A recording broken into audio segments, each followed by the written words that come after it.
This material is a part of the Oklahoma Historical Society's Oral History Program, Living Legends collection. There is no original date given for this material. This material is a speech that was delivered before a joint session of the Oklahoma State Legislature by Mr. E.K. Gaylord on the occasion of his 100th birthday. This material is being re-recorded on November the 18th, 1985 for inclusion in the permanent collections of the Oral History Program by Judith Michener. This recording begins in mid-introduction of Mr. Gaylord by the Honorable George Nye, Governor of the State of Oklahoma.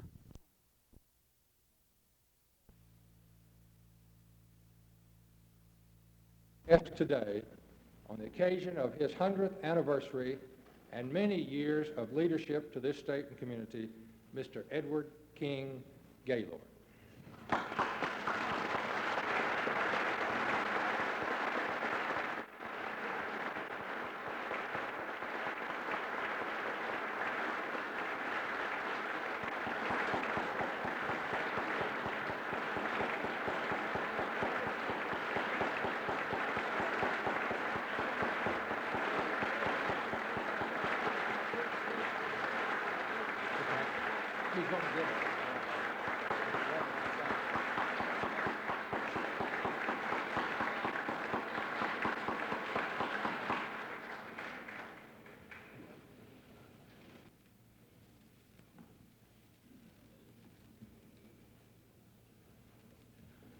I was greatly surprised to receive your cordial invitation to address a joint session of the Oklahoma Legislature. I realize that it is an extraordinary honor for any private citizen to receive such an invitation. I trust that some of the things I say may be of sufficient importance so that you will not consider that your time has been wasted. I trust you will pardon me for a little personal statement before I begin a serious talk. I have frequently been asked by friends, acquaintances, and even strangers what method I use to live so long and continue to be of service. About 14 or 15 years ago, when I was in my 80s, I was talking to friends in the lobby of the First National Bank. A very prominent Oklahoma City physician approached and said, "Gaylord, you are 15 years older than I am. My hair is white. Yours isn't. You walk like a young man, and you continue to work every day like you always did. Now I want to know your secret. If you will tell me your secret, I will tell every one of my patients." I replied, "Well, doctor, I'll tell you my secret, but I'll bet you $100 to a donut you will not tell one of your patients. I go to an osteopath about once a week.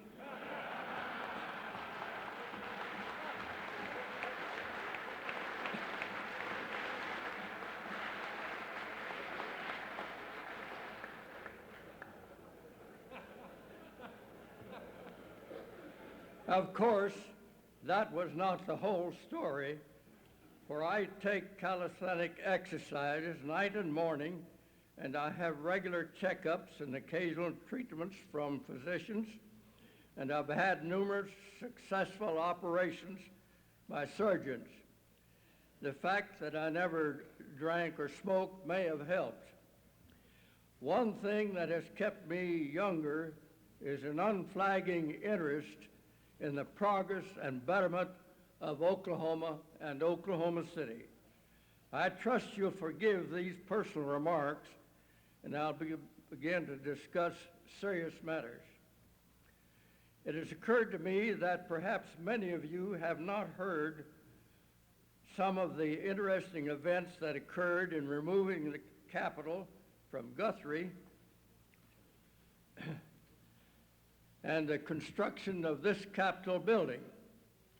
Most stories about the removal of the Capitol from Guthrie mentioned only one election. There were two elections, and in both instances, employees of the Oklahoma Publishing Company circulated the initiative petitions. The first petition provided a choice of location of the capital, either in Guthrie, Shawnee, or Oklahoma City. And Oklahoma City carried it by more than 50,000 majority.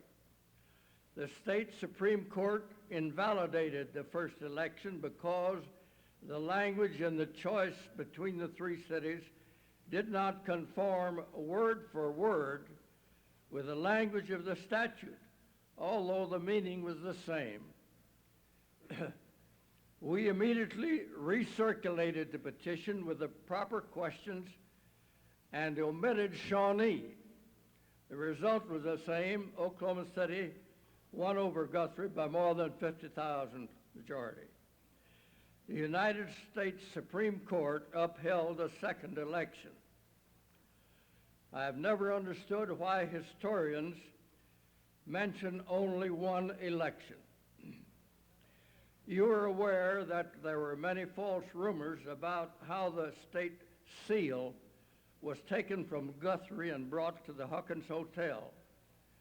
There were stories that a man on horseback received the seal from someone who broke into the Secretary of State's office and passed the seal out to him through a window.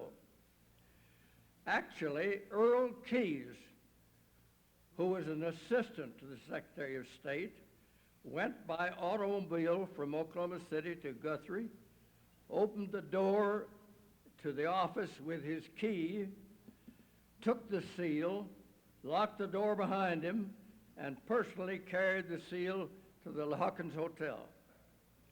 He and I both went on the air at a FM station at Classen High School, I think about 12, 15 years ago, and each told a story of these events over the radio. Unfortunately, a few years later, someone at Classen High School thought the old tapes were of no value, and she burned them up, burned the record we had made. Judge Williams was elected governor to succeed Governor Cruz. The legislature had set up a three-man commission to build the State House. Oklahoma City had only about 65,000 population, and most members of the legislature were from small towns or farmers. They seemed averse to climbing stairs, and in the measure authorizing the building, they provided that it should not be more than 3 stories high. The architects, Layton and Smith, were appalled at this provision because the demands for space from the various segments of state government would have required a building to cover twice as much ground as eventually was used. The architects drew the plans for a 3-story building, but provided for a basement, a sub-basement, and a mezzanine floor, thereby obtaining 6 floors in a 3-story structure. Whether legal or not, this was a fortunate solution. When Governor Williams was inaugurated, the 3 commissioners had started work making the necessary excavation. They hired farmers with mule teams and scrapers and were paying them off employees every Saturday. Governor Williams saw that this method probably would take years for construction, and to avoid a clash with the legislature or the 3 commissioners, he decided to appoint 7 advisory commissioners who would decide and recommend to the 3-man commission what procedure to take. I was one of the 7 advisory commissioners, and we unanimously decided that a contract must be let to a big construction firm capable of expeditious construction. The Fuller Construction Company had just completed the building of the Utah Capitol in Salt Lake City. It was considered to be the largest building construction firm in the country.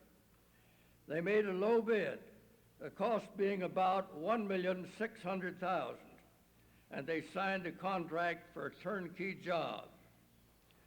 We met quite frequently with the governor and from time to time received reports from the contractor. On one occasion, the state was offered the two corners on Lincoln Boulevard across 23rd Street, north of the Capitol. Both were large tracts, I think 10 acres or more in each tract, each corner. The total price asked was $32,500. We discussed the matter among the advisory commissioners, and all were in favor of the purchase. Governor Williams was an honest man, but very positive and domineering in his decisions. As spokesman, I proposed to the governor that he buy the additional land because it would be needed in the future. He brushed the suggestion aside and said, "We already had too much land." I cited to him the fact that in Des Moines, Iowa, they had built the Capitol building, and then a few years later had to pay more than $3 million for additional land. Also, in Sacramento, the same thing happened, and they paid more than $3.5 million for a comparatively small amount of land, and I argued that someday the state would need this land. He emphatically rejected the idea, and I finally said to him, something probably I shouldn't have said, "Well, Governor, if you do not buy this land now, some governor and legislature, perhaps in 25 or 30 years, will pay more than $1 million for this or other land." You know what you paid, I think. The governor got red in the face, pounded his desk with his fist, and said the land would be good for nothing except to hire some old broken down political hangers-on and pay them $60 a month to water the grass. He said if he could have had his way, the building would have been a 10-story building on the corner of Main and Broadway. Surprisingly enough, before the end of his administration, he authorized the purchase of about a half acre southwest of the Capitol building at a price of $21,000 per acre. Another opportunity was missed through no fault of the state. Mr. W.F. Harn owned 160 acres adjoining the Capitol, and he proposed to Oklahoma City that he would give the right-of-way for a diagonal boulevard 100 feet wide from 15th Street and Broadway direct to the Capitol if they would agree to pave the street. Some members of the council charged that Harn would make money and increase the value of his land with such a boulevard, and they refused to have anything to do about it. Such a diagonal would have been of great convenience to people at the State House and to anyone having business there. I can recall when many people were dubious when it was suggested that Oklahoma City might acquire a population of 50,000. Many more skeptics hooted at the idea of ever reaching 100,000. In 1909, a man named Will Clark was park manager for Oklahoma City, and he came up with a suggestion of building a boulevard in a circle 28 miles around Oklahoma City with a minimum width of 200 feet and with parks at 4 points: Lincoln Park, Will Rogers, Brock Park, and Trosper Park. Options on the land were obtained for $400,000. The Oklahoman endorsed the purchase heartily as a great bargain. I personally had a rather heated argument with one of the most prominent retail merchants downtown who thought it was a terrible waste of money and the city shouldn't go in debt $400,000. Grand Boulevard is now not only one of the great assets of the city, but the Lincoln Park Zoo and 3 other parks of enormous value, and the city has obtained several $1 million in oil through that investment. Oklahoma City in 1910 had a population of 64,205. In the 1960 census, the population within a 30-mile radius of the state capital, where you're sitting, was 534,902. In 1970, the population of this area was 650,000, round numbers. And this building is the center of a circle within a 30-mile radius, which someday will contain more than 1 million people. It may take 20 years or more, but it will come. And I think this legislature and succeeding legislatures and the state officials should keep that fact firmly in mind and plan accordingly. You and preceding legislatures have made vast changes and improvements in the Capitol complex. Much more will be and should be done. You have a wide and beautiful boulevard from 13th Street north of the Capitol. It should be landscaped and lined with handsome trees, shrubs, and flower beds. It should be a showplace to which every citizen of the state would take pride. Almost the entire area is cluttered up with parked cars. It begins to look like an automobile graveyard.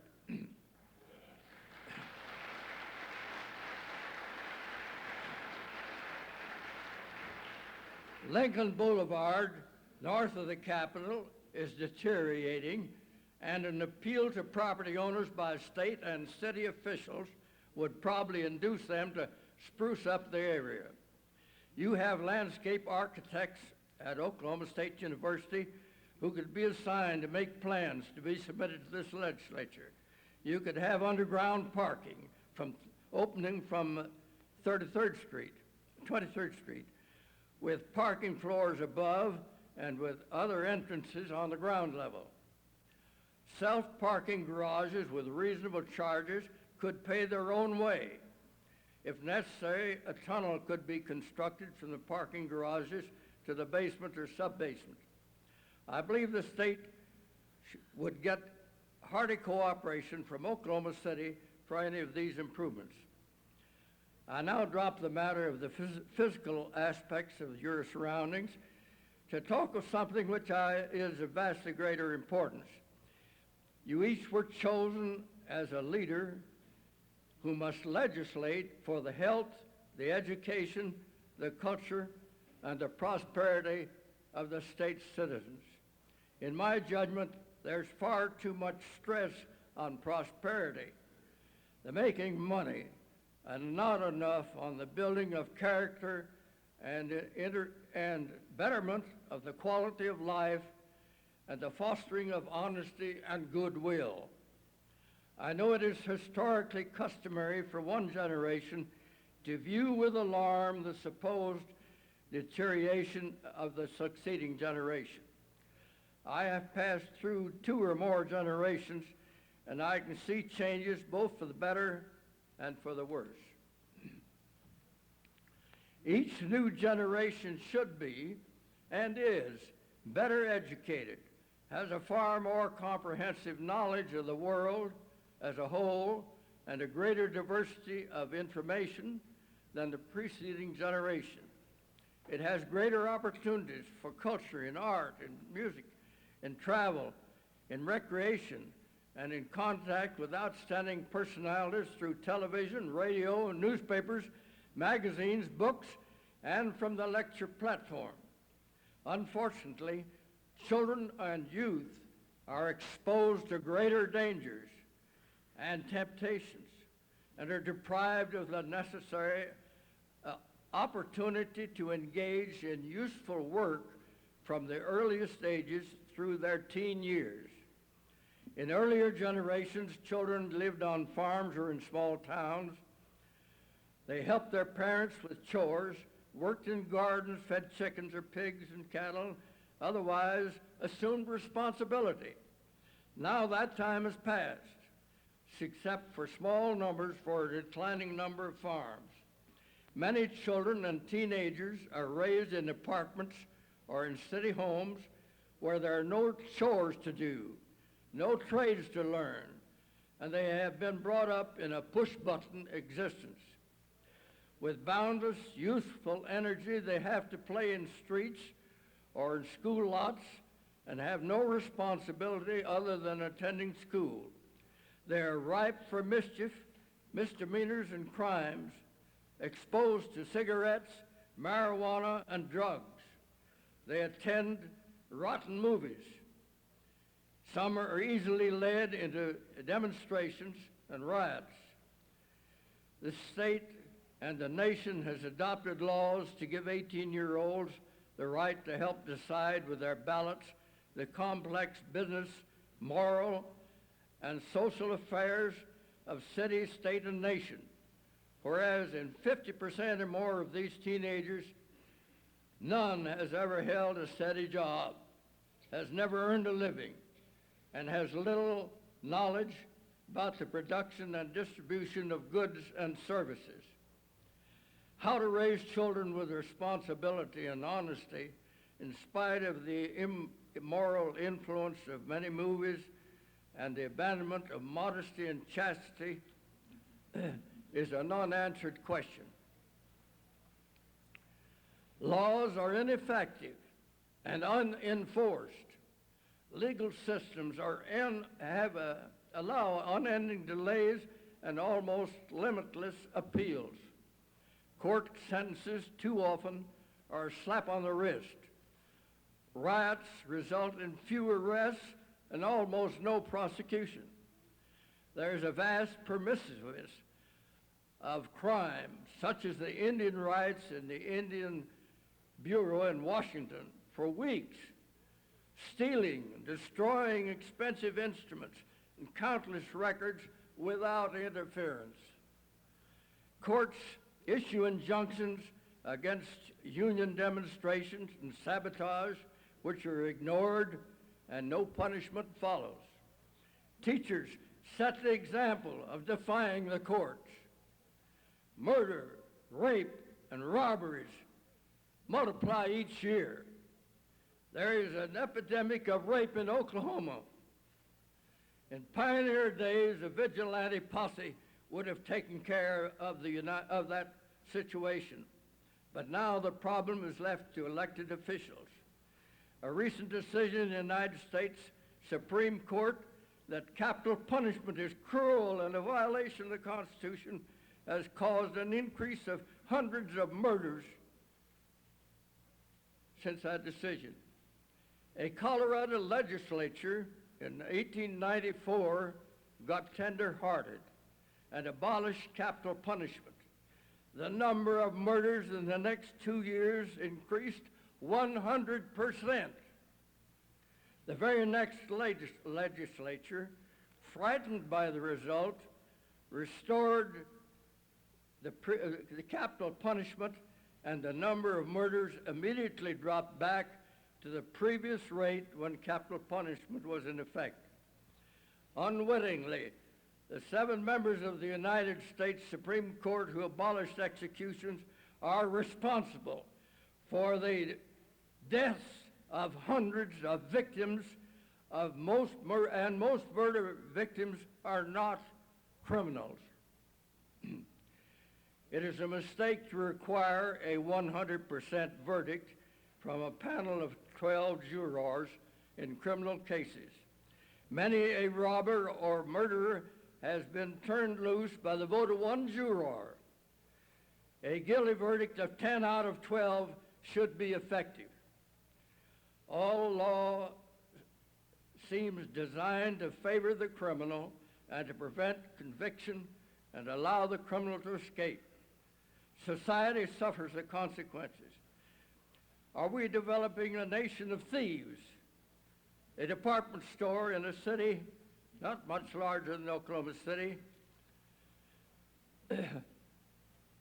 had a shoplifting loss of $480,000 in 1 year, an average of nearly $1,500 per day for each day the store was open. The honest customer pays by increased prices. The owner of a prominent resort hotel told me that the theft of towels alone from his institution averages $15,000 a year or $1,250 per month. His customers are well-to-do Americans who pay resort rates. Motels everywhere lose blankets, television sets, and furniture. Few prosecutions result. Some parents joke about their children swiping things in supermarkets. The government employees are noted for helping themselves to federal or state property. A joker has suggested an easy way to remove the buildings from the flight approach to Tinker Field. He suggested that a fence be built around the area and a sign placed on all buildings, government property. And it would...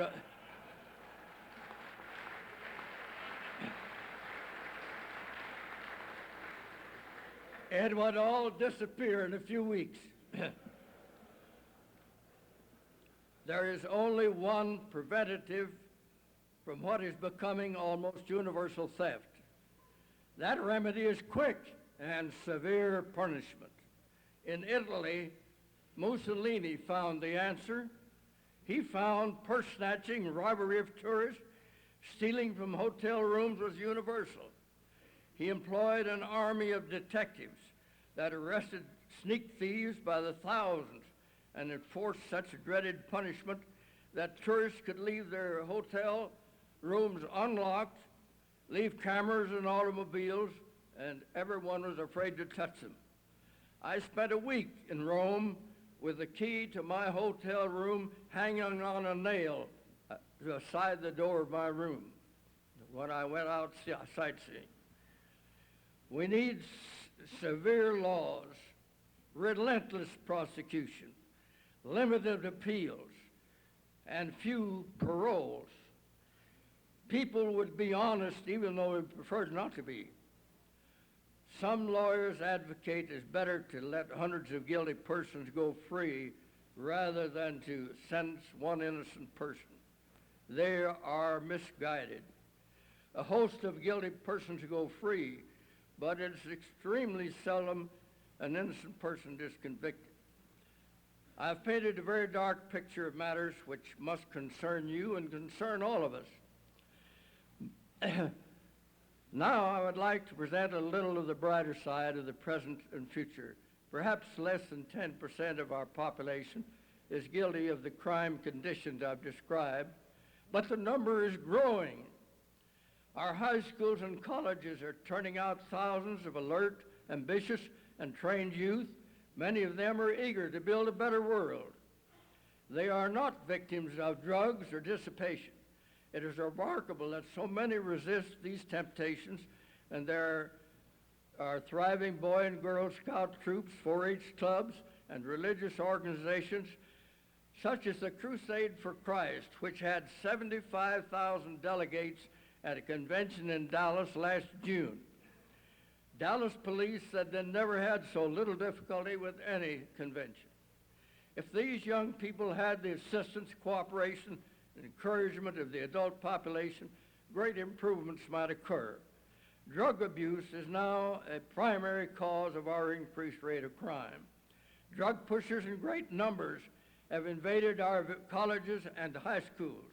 They are now pushing marijuana and other drugs in grade schools. 12 and 13-year-old pupils have been found smoking marijuana while being transported in buses from school to school. Instead of being bused across the city from one city school to another, perhaps they should be bused to a ranch school where they learn to work as well as read. Many agencies are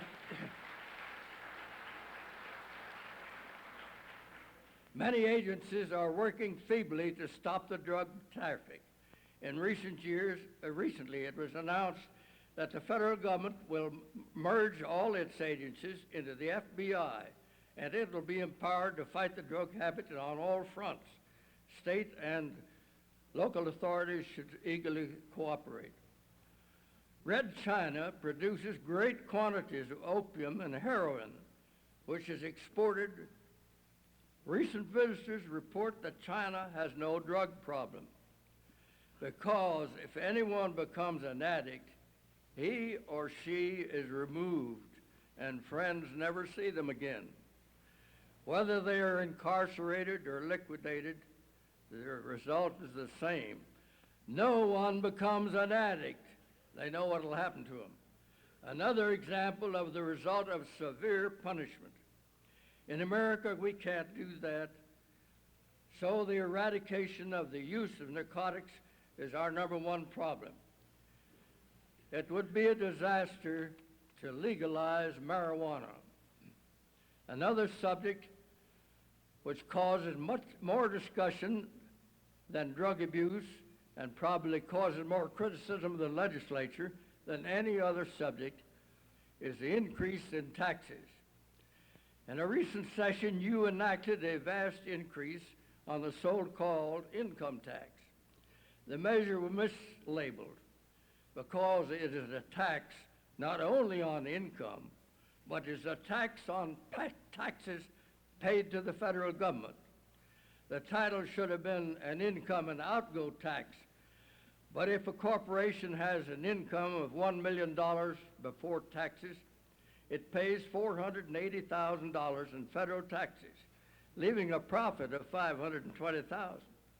But you tax the whole profit, not only the profit of $520,000, but tax the federal tax of $480,000.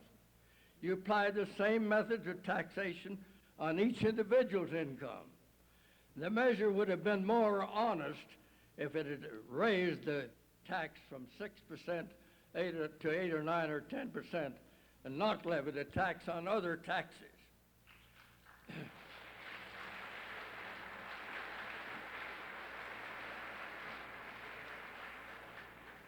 I doubt if any taxpayer will sue to recover their taxes because of the failure to include in the caption of the statute that it's not only an income tax but an outgo tax. I believe the chief concern of the taxpayer should be as to where the money goes. There is no doubt in my mind that you need to spend more money on education and health than you have in the past. But in both categories, there should be a much more critical examination of where the money goes. It is often charged that we educate at least 1,500 more teachers than each goes. It is often charged that we educate at least 1,500 more teachers than each year than our schools can absorb. And while Oklahoma pays for their education, they go out of the state for jobs. If instead of being teachers, they'd been trained as nurses, it would have closed the gap. But our medical schools are not equipped to teach that many nurses. It is evident that the state hospital and medical schools must be put on a sound financial basis, and the only way to accomplish this is to install a competent business management. I hope you will retain the part-time faculty of physicians who are many of whom are nationally known. They have made the reputation for the medical college. In California, the state was paying out huge amounts in their welfare to their welfare clients. The state was running in debt. Governor Reagan initiated a complete overhaul of the welfare department and found enormous graft. Employees of the department had put themselves on welfare. Billions of dollars were being wasted there and in other government agencies.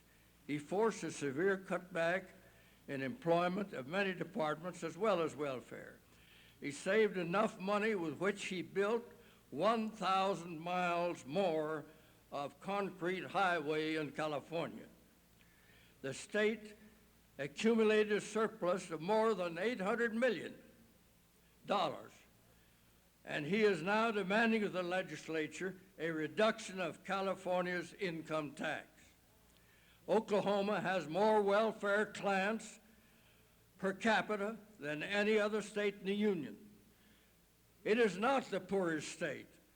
It is a prosperous state. A thorough overhaul of the welfare operation is needed. A few days ago, a lady told me that her daughter was shopping in a supermarket and saw four colored women with fistful of food stamps buying T-bone steaks. She couldn't buy T-bones. They had big sacks full of other groceries. She felt that she and her husband were paying taxes to help buy T-bone steaks for welfare clients.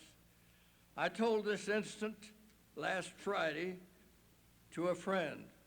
He said, "Why, my daughter, who lives in San Diego, had the same experience, seeing welfare clients buying T-bone steaks with food stamps."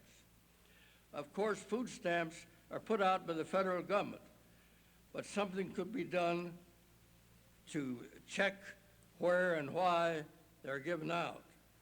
We had a story in the Times here, and the amount given out in January, Oklahoma County residents bought $263,052 worth of local food stamps during January and received an additional bonus. Now, this didn't cost anything. $369,738 worth of food stamps. That's a total of $632,790 in 1 month. How many millions does that run to in a year?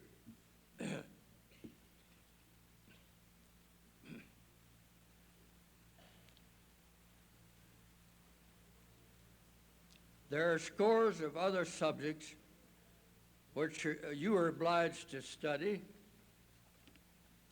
and act upon, many of which I would not be competent to discuss, and this is no time or place to mention them. I will close with one more personal reference, if you'll forgive me.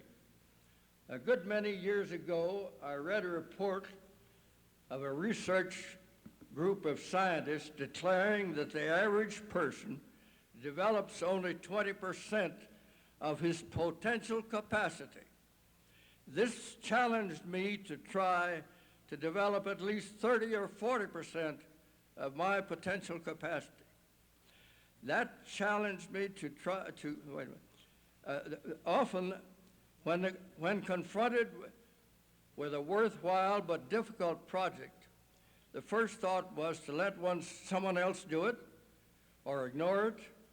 Then realizing that I could and should do it, I undertook it. Another spur to my sense of duty was an admonition I received in college. In the 1890s, Colorado College had less than 200 students. We had compulsory chapel attendance, but instead of a real religious service, we heard what was called an ethical talk by President Slocum. He always gave us inspiration and advice, and many times over the period of 3 years, he wound up by shaking his finger at the student body, and always it seemed to me he pointed his finger at me when he said, "You have no business to be less of a man than you can be, and you have no business to be less of a man. You have no business to be less of a man than you can be. And you, man or woman, every one of you should